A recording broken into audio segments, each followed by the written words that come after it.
ये बताएं कि अब ये मुआहदा अगर हो जाता है और 2.3 बिलियन चाइना से मिल जाते हैं, इसके वकील साहब क्या असरात होंगे? डॉलर कम होगा, कितना होगा? स्टॉक एक्सचेंज बेहतर होगा, कितना होगा? और बाकी मईशत पर क्या असरात होंगे? ज़रा इस हवाले से ब्रीफ कीजिए। देखिए, इस वक्त तो जो कंडीशन है इसमें आपके पास और कोई चारा नहीं है। आपको चाइना के पैसे हर सूरत में लेने हैं, आपको IMF से पैसे लेने हैं, क्योंकि इस वक्त सिचुएशन इतनी अच्छी नहीं है। और आपने देखा कि ये खबर के आते ही आपका रुपी स्ट्रॉन्ग हुआ है, और डेफिनेट जब ये एग्रीमेंट साइन हो जाएगा तो मैं समझता हूँ कि आपका रुपी काफ़ी बेहतर हो सकता है। और रुपी का बेहतर होना भी ये पाकिस्तान के लिए खुशसाइन बात है, क्योंकि इस वक्त गवर्नमेंट को डबल मुसीबत पड़ी हुई थी। एक को कमोडिटीज की प्राइस बढ़ रही थी, दूसरा बहुत बड़ी सब्सिडी हम दे रहे थे, तीसरा हमारा रुपी पिछले 4.25 साल में 100% डिवैल्यू हो गया, तो 1 रुपया 8 आने रह गया। तो ये इसी की वजह से ये सारी मुसीबत आती है। और फिर आपने IMF से जो साइन किए हुए एग्रीमेंट, वो एग्रीमेंट अब आप ही की गवर्नमेंट का हम नाम लेंगे, पिछली गवर्नमेंट का हम कहना मुनासिब नहीं समझते, क्योंकि जब आप आए हैं तो आपको तैयार होकर आने की जरूरत थी। तो हमारे मुल्क में एक मुसीबत ये है कि जो आता है वो ये कहता है पिछले ने ये कर दिया। वो भाई पिछले ने क्या, पिछला भी पाकिस्तान था और आप भी पाकिस्तान है, तो बस अब पाकिस्तान ने एग्रीमेंट साइन किया है और पाकिस्तान ने इसको सही करना है।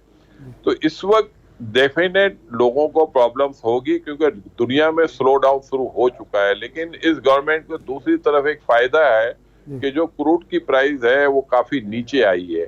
लेकिन जाहिर बात है कि इस वक्त पेट्रोलियम प्रोडक्ट जो है, जो फिनिश गुड है, वो अभी भी प्राइस उनके डिफरेंशियल बहुत ज्यादा है। तो इस वजह से ये पूरी खुशखबरी नहीं है, क्योंकि हम ये समझते हैं कि गवर्नमेंट को अभी और बहुत सारे मुश्किल डिसीजन लेने हैं। जैसे बजट में उन्होंने टैक्स नया लगाना है, इसके अलावा आपको जो लेवी है, जो पेट्रोलियम, वो भी आपको पास ऑन करनी है। वो उन्होंने शायद कंडीशन में शायद यही कहा है कि मंथली 5 रुपए आपको भराने हैं। लेकिन ये सारी चीजें करे बगैर आपके पास कोई रास्ता अच्छा, है? डैडी साहब, जो शरह सूद है वो 13.75% है, महंगाई आपके सामने है। अगर हमारे पास अगले 15-20 दिनों में 7-8 अरब डॉलर आ जाते हैं, 2.3 चाइना के आगे, फिर IMF, फिर सऊदी अरब, फिर UAE, आप जो कारोबारी लोग हैं, आप इस पोजीशन में होंगे कि लोगों की कुव्वत खरीद जो कम हो रही है, बेरोज़गारी बढ़ रही है, आप मज़ीद रोज़गार लोगों को दे सकें, या आप समझते हैं कि कारोबारी तबका ये सब होने के बावजूद भी मुश्किल में ही रहेगा? मैं ये कह रहा हूँ ना कि अभी थोड़ा सा स्लो डाउन है, तो अभी इकोनॉमी उस तरह परफॉर्म नहीं करेगी। और ये जो स्लो डाउन जो है उसकी वजूहत भी है कि जब आप मॉनेटरी टाइटनिंग में जाते हैं ना, तो बिजनेसेस वगैरह को रोकना पड़ता है, आपको होल्ड करना पड़ता है। यहाँ से फिर आप ग्रोथ ओरिएंटेड पॉलिसी पे नहीं जा सकते। जब हायर इंटरेस्ट रेट होता है तो आप अपने कारोबार में इजाफा नहीं कर सकते। उसको आप कोशिश करते हैं कि आपका इंपोर्ट का बिल कम हो। पहली जो कोशिश होती है ना ये मॉनेटरी टाइटनिंग की, कि आप अपना इंपोर्ट बिल कम करें, लोगों के बाइंग पावर को कम करें, लोग खर्च कम करें। तो ये जो चीजें हैं, ये बाकायदा एक टूल होता है जिसको हम कहते हैं कि लोगों को बाइंग पावर को कम करना। उसी की वजह से ये जो IMF ने इनको कहा है ना कि आपको टाइटनिंग में जाना है, तो वो टाइटनिंग इसी को कहते हैं ना कि आप इंटरेस्ट रेट को बढ़ा दो, रुपये को आप डीवैल्यू कर दो। तो ये एक स्कूल ऑफ थॉट है जो मैं समझता हूँ ये करते हैं, हमेशा से करते आए। लेकिन अगर हम यूरोप और अमेरिका को देखने जाते हैं तो ये 2008 के बाद इससे बाहर चले गए थे और ये चीजें इम्प्लीमेंट नहीं हो रही थी। लेकिन अब पिछले दिनों हमने देखा है कि दुनिया में, यूरोप में, अमेरिका में भी इंटरेस्ट रेट बढ़ना शुरू हो गए हैं। उन्होंने बड़ी कोशिश की होगी लेकिन उनके यहाँ कामयाबी नहीं हुई, और अब वो फिर उसी प्रैक्टिस पे आ गए जो 2008 से पहले होती थी कि आप टाइटनिंग में जाएं। तो ये अब दुनिया का हर मुल्क उस तरफ जा रहा है और पाकिस्तान को भी उसी तरफ भेजा जा रहा है।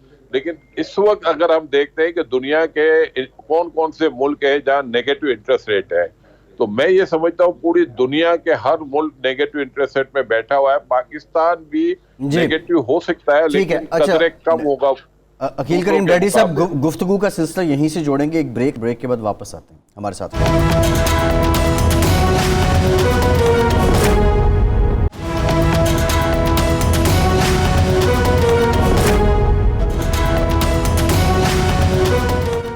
ब्रेक के बाद एक बार फिर से आपको खुशामदीद कहे गए। अकील करीम डैडी साहब, शहबाज शरीफ साहब ने जब इक़्तिदार संभाला, हमारी उनसे बात हुई, दौरा सऊदी अरब से मुतालिक पूछा, तो उन्होंने कहा कि सऊदी अरब वाले भी अब ये समझते हैं कि हर बार आ जाते हैं। अब की बार तो ये उम्मीद रोशन हो रही है कि IMF के बाद फिर चाइना, सऊदी अरब, UAE हमें कर्ज़ दे देंगे। लेकिन हुजूर, इस मसले का हल क्या है? इस सारे मसले की दवा क्या है?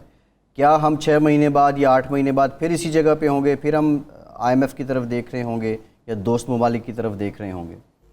देखें, हमारे पास इसका है इलाज है, और वो ये है कि आप ये जो सब्सिडी दे रहे हैं ना, अब सब्सिडी से हमें निकलना पड़ेगा।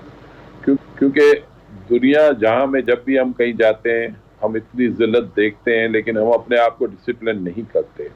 और सबसे बड़ी बात पाकिस्तान में जो बुराई सबसे ज्यादा है कि सब्सिडी फॉर ऑल है। सब्सिडी फॉर पुअर होनी चाहिए, और मैं ये समझता हूं कि जो आदमी अफोर्ड नहीं कर सकता है उसके लिए आप सब्सिडी प्लान करें, और उसके लिए आप हेल्थ कार्ड बना के दे दें, एजुकेशन के लिए कार्ड बना के दे दें, राशन कार्ड बना के दे दें। लेकिन ये जो पाकिस्तान ने जो सारी सब्सिडी जो अमीर हजरात जो ले जाते हैं ना, इससे निकलना पड़ेगा। अब पॉलिसी आपको वो बनानी होगी जो मुल्क के इंटरेस्ट को प्रोटेक्ट करे। अब पॉलिसी ये नहीं है कि अकील डेडी पहुंच गया तो उनके लिए पॉलिसी बन गई या किसी और के लिए। और जब तक हम ये खुददारी नहीं दिखाएंगे, हम कभी भी आगे नहीं बढ़ेंगे। आज भी हमारा बजट आप उठा के देख लें कि 7,400 अरब रुपए की हम कलेक्शन की बात कर रहे हैं, और दूसरी तरफ डेट सर्विसिंग में मेरा ख्याल है 4,000 अरब रुपए हम दे देते हैं। तो क्या आप मुझे ये बताएं कि क्या 4,000 अरब डेट सर्विसिंग में दे के क्या हम आगे बढ़ सकते हैं? हर साल इंटरेस्ट पेमेंट की वजह से आपकी डेट सर्विसिंग बढ़ती जा रही है। पहले अगर पिछले 5 साल उठा लो, पिछले से पिछले 5 साल लो, तो आपकी डेट सर्विसिंग 8.5% थी। ये 4 साल लो तो इसमें आपकी तकरीबन 9.25-9.5% है। अब अगले 4 साल 5 साल लोगे, उसमें 11% हो जाएगी। तो ये बर्डन तो हम पे बढ़ता जा रहा है, और इस बर्डन से निकलने के लिए हमें कोई ऐसी पॉलिसी बनानी पड़ेगी कि ये रुपये में फर्दर वीकनेस ना हो। रेवेन्यू टारगेट आप 10,000 अरब तक अगले 2 साल में लेके जाएं। जो लोग ब्लैक मनी का इस्तेमाल कर रहे हैं, अब उसको रोकना चाहिए।